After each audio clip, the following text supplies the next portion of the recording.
La historia de Ruth nos ofrece un rápido paseo por el mundo del Antiguo Testamento y las costumbres del pueblo judío en aquella época. Para el creyente de la actualidad, presenta una valiosa enseñanza respecto del impacto que tiene un testimonio de vida cristiana en las personas que aún no han conocido al Señor, y nos llama a ser fieles aún en las dificultades. Este libro también nos presenta cómo la poderosa mano de nuestro Señor interviene en la vida de sus hijos, aun cuando éstos no se percaten de ello. En este caso, la acción divina aseguró la preservación del linaje de David, que es también el linaje de nuestro Señor Jesucristo. Al principio de esta historia se narra cómo Elimelec, que en hebreo significa mi Dios es rey, decide dejar su tierra, Belén de Judá, el lugar de pan, la casa de pan, debido a una hambruna que azotaba aquella tierra. Tomó a su esposa Noemí y a sus dos hijos, Malón y Kelión, y partió hacia los campos de Moab. La tragedia persiguió a esta familia y Elimelec falleció, dejando a su esposa con sus dos hijos. Sus hijos se casaron con moabitas, y aun cuando este tipo de unión era severamente prohibida por la ley de Moisés, la esposa de Malón se llamaba Ruth y la esposa de Kelión se llamaba Orfa. Pasados 10 años, los hijos de Noemí murieron, dejando a su madre desamparada, sin esposo y sin hijos. Pero nuestro Señor, que hace nuevas todas las cosas, encaminó las cosas para bien conforme a su voluntad. Noemí escuchó que Jehová había visitado a su pueblo para darles pan. Esto implica que la hambruna había terminado y decide regresar a su país, llevando a sus dos nueras con ella. Pero Noemí revisa su situación y considera que las jóvenes moabitas podrían tener un mejor futuro si se quedaban en Moab, por lo que les pide que regresen a la casa de su madre y se casen nuevamente. En un primer momento, ambas declaran que desean ir con Noemí a su pueblo y comienzan a caminar hacia la tierra de Dios, hacia Belén. Pero, como siempre, cada declaración es puesta a prueba. Noemí dice: andad, volveos cada una a la casa de su madre. Se le ofrece a cada una la oportunidad de volverse atrás. Esta prueba pondrá de manifiesto si lo más profundo de sus pensamientos concuerdan con lo que profesan. Si recuerdan el país de donde salieron, entonces tienen la posibilidad de volver a ese país. El pensamiento íntimo de Orfa se manifiesta de inmediato. Su corazón queda pegado al país de su nacimiento. Ruth, al contrario, desea una patria mejor. Orfa hace una hermosa profesión, pero no pasa de ahí. Está muy emocionada, a tal punto que alza su voz y llora. Besa a su suegra y sus palabras no faltan de belleza. Ciertamente, dice, ciertamente nosotras iremos contigo a tu pueblo. Pero llama la atención que solamente Ruth menciona al Dios de Noemí. Orfa se contenta con hablar de Noemí y del pueblo de Noemí. Así, a pesar de sus declaraciones, de sus lágrimas y besos, deja a Noemí, al Dios de Noemí y al país de bendición, para volver a su pueblo y a sus dioses, al país de sombra y de muerte. Pero Ruth permaneció firme en su decisión de acompañar a Noemí. Las palabras que expresa Ruth demuestran el profundo amor que sentía por su suegra. En ella se encuentran las cosas que pertenecen a la salvación, a la fe, el amor y la esperanza.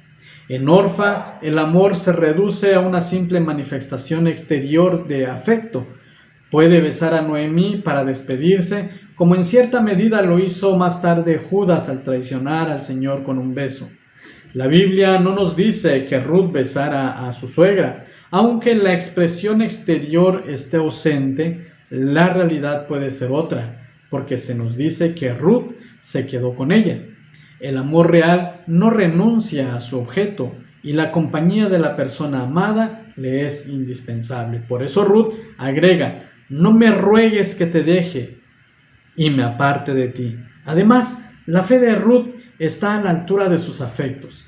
La energía de la fe hace capaz de vencer los lazos naturales de su país natal, de la casa de su madre, de su pueblo y de sus dioses.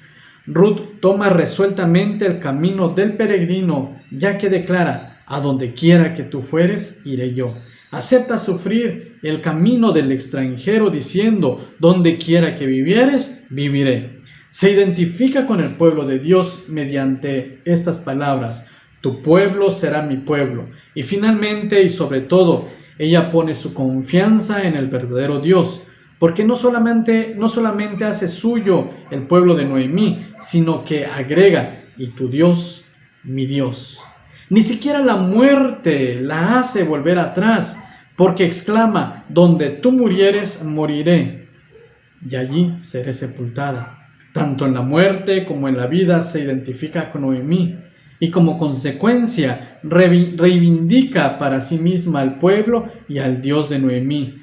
Y todo esto cuando a la vista de los hombres Ruth no tenía delante sino a una mujer anciana y quebrantada. Como lo dijo alguien, Ruth unió su destino al de Noemí a la hora de su viudez, de su exilio y de su pobreza. La escritura nos dice: anduvieron pues ellas dos hasta que llegaron a Belén, y aconteció que habiendo entrado a Belén, toda la ciudad se conmovió por causa de ellas. Se han situado en Belén estas dos mujeres. En esta ciudad estaba comenzando la cosecha de la cebada cuando Noemí y Ruth llegaron. Estaban desempleadas y sin algún medio de subsistencia. Su situación era difícil, por lo que Ruth decidió realizar un trabajo difícil para salir adelante. La ley permitía a los pobres recoger las espigas que iban cayendo detrás de los segadores, pero debido a su condición de extranjera, podría ser menospreciada y excluida aún de esta labor, por lo que necesitaba hallar gracia para hacerlo. La mano del Señor comenzó a obrar, y el campo al que se presentó Ruth era propiedad de Booz, un pariente de Elimelec, el suegro fallecido de Ruth. Al ver a la joven moabita, Booz pregunta al respecto de su familia, puesto que en aquella época la condición social de la mujer la hacía depender de su padre, de su esposo, de su hermano o de su dueño. El encargado de los segadores le comentó que había venido con Noemí de Moab y que había estado trabajando todo el día sin descanso. Al conocer quién era, Booz habla con Ruth y le ofrece cierta hospitalidad poco comunes con los extranjeros.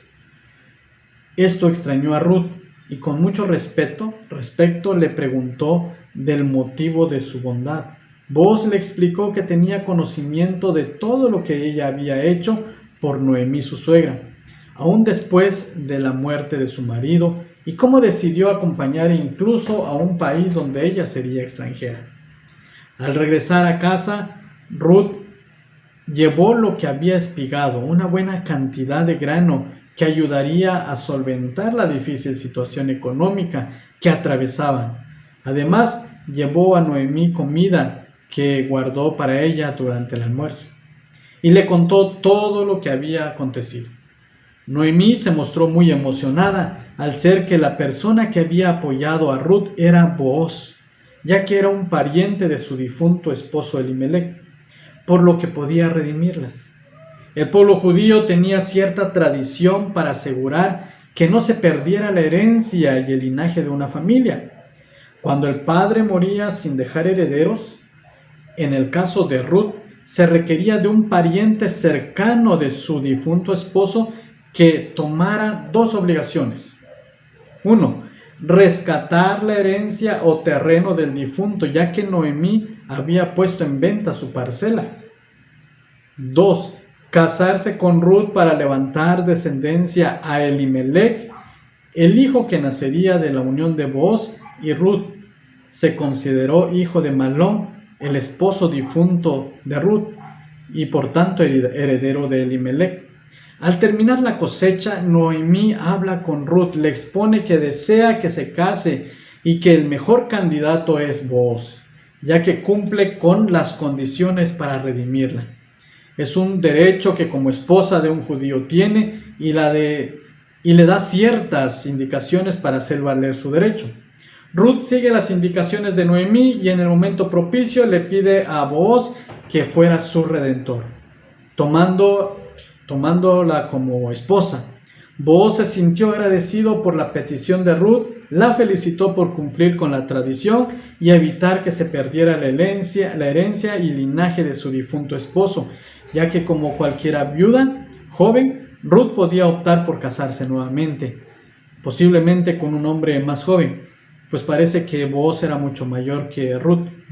Booz también se mostró dispuesto a ejercer ese derecho y responsabilidad debido al buen testimonio de Ruth. La vida de Ruth fue lo esperado de una mujer temerosa del Señor y con amor por su prójimo. Booz se casa con Ruth y el Señor les permitió concebir un hijo al que llamaron Obed, quien fue el padre de Isaí, padre de David, rey de Israel. Y toda la ciudad se regocijó junto a Booz y a su familia por esta decisión y le expresaron sus buenos deseos. Finalmente, tenemos a Booz que presenta a Cristo bajo dos aspectos. Primero, la gloria de su persona y de su obra. Luego, en su manera de actuar, llena de gracia hacia nosotros individualmente. Personalmente, Booz es presentado como un pariente y un hombre rico. La palabra pariente, empleada varias veces en el libro de Ruth, es reemplazada en otras partes por redentor, término que indica el verdadero alcance del servicio del pariente. El pariente tenía tanto el derecho como el poder de redimir a su hermano y su herencia, si el uno o el otro había caído en manos de extranjero.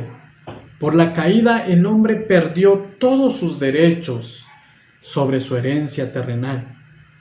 Él mismo cayó bajo el poder del enemigo y como pecador culpable se encuentra expuesto a la muerte y al juicio. No puede ni redimirse a sí mismo, ni redimir a la tierra del poder del pecado, de la muerte y de Satanás. Necesita un redentor, alguien que tenga tanto el derecho como el poder de cumplir la redención. Cristo es el gran redentor, aquel del cual Booz es solo una figura. Redime a los suyos de manera doble por un acto de redención y por un acto de poder. El precio de la redención o del rescate que pagó es su propia vida dada por nosotros. Hemos sido rescatados, no con cosas corruptibles como oro o como plata, sino con la sangre preciosa de Cristo, como de un cordero sin mancha y sin contaminación, nos dice Pedro. Además de esto, nos redimió por un acto de poder, porque no solo su sangre fue vertida, sino por la resurrección anuló el poder de la muerte y del sepulcro.